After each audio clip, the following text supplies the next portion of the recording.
Came here to this country as from another country when I was a baby. It wasn't safe where I was born. There was a war, and there was a lot of fighting. So I was left in an orphanage.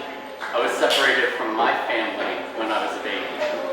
And fortunately for me, there was a kind lady that came and flew me out of that country that was at war.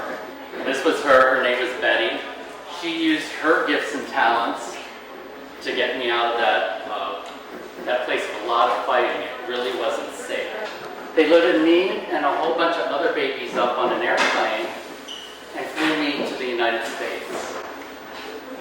So that was me as a baby in one of those seats. When I came to the United States, I was very sick. I had about a 10% chance of living. There wasn't much food where I came from. Food was hard to come by. And when we could find food, people couldn't afford it. So I got very, very sick. That's why I had to leave where I was, because the water wasn't any good, the food wasn't any good. And I had to leave my country just to stay alive. And when you don't have enough food, sometimes it's hard to talk. Sometimes it's hard to learn and to grow. And those that care about us, when there isn't enough food, they get stressed. They get upset. They get frustrated. And I spent more time connected to hospital machines than actual people when I was a baby. But I was fortunate I was adopted by a couple in this country. So I just wanted you to know you guys aren't alone. I come from another country too. And I came from a place where there was a lot of fighting, there wasn't enough food, and I had to escape from my life too. But our computers, and it was my first experience with computers, look very different than yours. So I'm going to show you. What we did was we put in code, just like you put in code for your robots, to move the turtle around. And the code would make the little turtle move around the screen.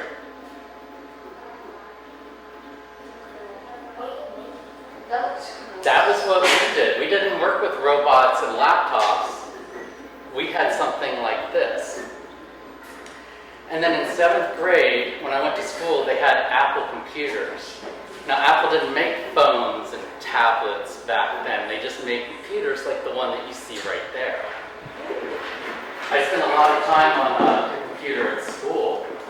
But this is what games look like for us. And this is how long it actually took. You put a little disc inside. You turned it on. Donkey Kong! Donkey Kong! Exactly. This is what Donkey Kong looked like when I was your ages. Oh, yes.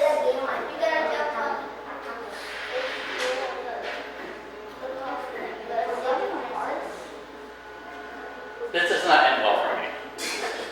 So this is what programming looked like when I was your age. You could enter a command called home, and it would take the cursor to the very top, and then you would type print hi, and the computer printed hi. But that's just a command, it's not program. A program has lines. So we have these numbered lines, and we would say line 10, print hi. Line 20, we would tell it to repeat line 10. And then we would type run, and it prints hi all over the screen. That was what we did, and I dare say that is what you did back in the day. Now, we didn't have Facebook back in the day. There was no Facebook. There was no internet, I'm sorry. Oh! Did I hear, oh? No internet. So I will show you how we talk to each other on our computers. We had to dial, like you dial on your phone, we had to dial each other's computers. So this is what we call a bulletin board system. So I'm going to show you. The first thing you did when you connected to someone else's computer is you saw a welcome screen. put in your user number, because you had one, your password. You got a welcome screen. You saw how many people were there that day. 14 was a good number back then. You got your menu, and if you wanted to chat with somebody, you didn't have Facebook Messenger or anything else. You had to type chat and see if anyone was on the other end. And then to check email, you went to the post office, where once a day, there would be new messages for you. So if you left a message at 2 o'clock, it would pull them at 11 o'clock, and then at 2 o'clock, you would get your new one. And this is literally sending an email, back when I was growing up. I started in the 1990s, I know that must seem a long time ago. I started making websites because there's this thing called the internet. So one night I stayed up with a cup of coffee, true story, in my second apartment, and I learned how to write lines of code that became web pages, just like you put lines of code in your robots and they do things. So I had to go on the Internet Archive, the Wayback Machine, to pull an image of one of my very first websites. This was it. This was the internet when I was younger. And I did music websites to help music singers promote music. It's not bad. It was the 90s. It's not bad. It was the 90s. And with practice, I got better. I got to the point where a television network that they used to call MTV actually reached out to me, and they had seen my work. And this girl is a singer named Brandy. I don't think you're too young to know who she is. But her mother was the first person that hired me. And I learned that I could make money doing websites, helping people promote things, helping people sell things, or helping people with their services. So I run my own company now, and I build websites for other people's businesses to help them grow, to help them make money, to help them provide for their families. Because at their core, businesses are just groups of people. They're groups of people that sell things, do services, help people. They help fulfill people's wants, needs, and desires. And how many of you guys remember COVID-19, the pandemic? I remember. What? There were a lot of places that were trying to stay open, and they would hire me, because if not, they would have to let their employees go, and their employees wouldn't be able to put food on the table. So it was my job to help them with their websites, make them better, help them to grow. Is that website still open? No, I had to go on what's called the Internet Archive. It's the Wayback Machine, and pull an image of it. That website no longer exists. But today, I run my own company, helping other businesses grow. I do websites, but I'm also here at the foundation, the Hispanic Family Foundation, where we're at now, the group that does these programs, and I get to help them for free. I don't charge them for anything that I do. And I try and use my gifts and talents, just like that lady did 50 years ago to get me out of Vietnam. Yes? Do you know how to speak Vietnamese? I do not. I do not.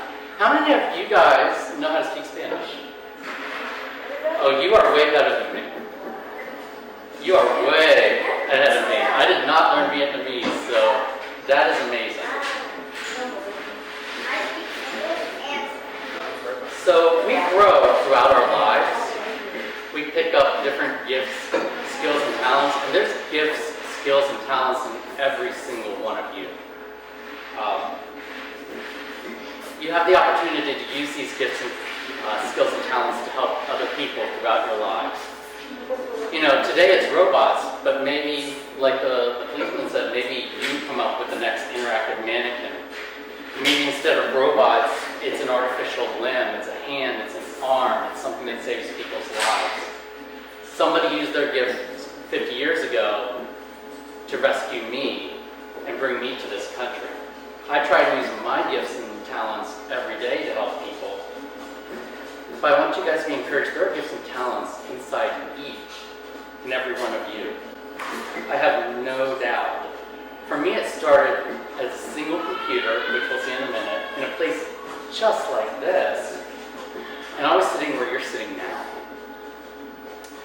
computers have changed a lot, as you can see, from the time that I started to what you're doing. And over your lifetime, it's going to change a lot. Yeah, like it looks like the back looks like a microwave, and the front looks like the screen. And now like computers from the back and the front are just like They are. It's a lot of change. Some of you will love what you're doing here. Some of you loved being out there playing soccer with Mr. John. And I'm sure some of you learned a lot from Mr. John. Maybe some of you are going to excel at soccer. Maybe some of you are going to find something else that you're good at. Jaden's good at making his phone ring. Come on. But I want to encourage you, you guys have the strength to overcome your challenges. You have the strength to overcome difficult times.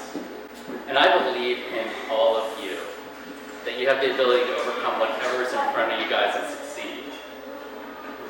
You have hope, and you do have a future. And you're going to make a difference in the world to come. Do you guys believe that?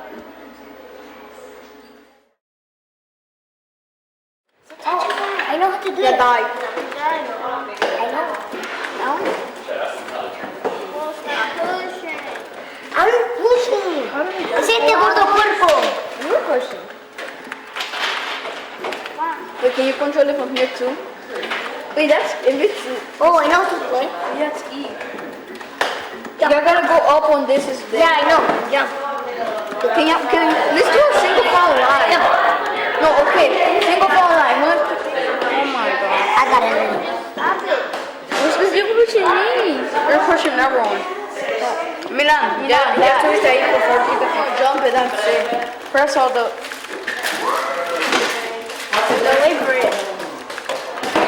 Oh wait, you move with these. No, you move with these, look. Okay. What about this apple thing? What is it? This is a bowl. No, you're gonna reset. You move it. So if you press this, it should go. Alright, you go and after you die or hit something, it's my turn. And then you. Oh, you can't do that. I thought about that. What wants to play? You're not old. You can't jump.